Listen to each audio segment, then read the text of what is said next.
તમને શું લાગે મેં નાવા હાટું ડોલ ભરી છે કે કપડાં ધોવા હાટું ડોલ ભરી છે કે પછી સેંડા જવા હાટું ડોલ ભરી છે? ના ના ના, આ તો મારે કુલરમાં પાણી નાખવાનું હતું એટલે ડોલ ભરી છે. તો હવે આપણે 3 માળના પગથિયા ચડશું અને કુલરમાં પાણી ભરશું. આ તો માનનું પગથિયા ચડ્યું અને એક ડોલ મેં પાણી નાખી દીધું છે અને એક ડોલે ભેગું નહીં થાય તો લાવ હું બીજી ડોલ ભરતો હોઉં. તમને ખબર તો હે ટીપે ટીપે સરોવર ભરાય, પણ આપણે ડોલે ડોલે કુલર ભરશું. થાકી જવાય છે ડોલે ડોલે પાણી હારવામાં. જો હું અત્યારે ભલે થાકી ગયો હોય પણ કુલરમાં પાણી ભર્યા પછી હવા ખાવાની આવશે મોજ. આ બીજી ડોલે ભેગું નહીં થાય, લાવ ત્રીજી ભરી આવું.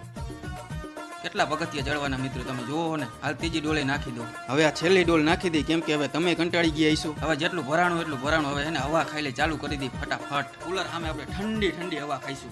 આટલી બધી ગરમી મને કાં થાય છે, આને કાં નથી થતી? હા હવે ખબર પડી, કુલર એ બાજુ હતું, આ બાજુ ફરી જા મારા કલેજા. એને ભલે ગરમી થતી હોય આપણે હોઈ જાય. એટલે મારું મોઢું કેમ ભીનું થઈ ગયું? વરસાદ આવ્યો કે શું? ને કુલર કોને ફેરવ્યું? તું મારું દરિયાને કાંઠે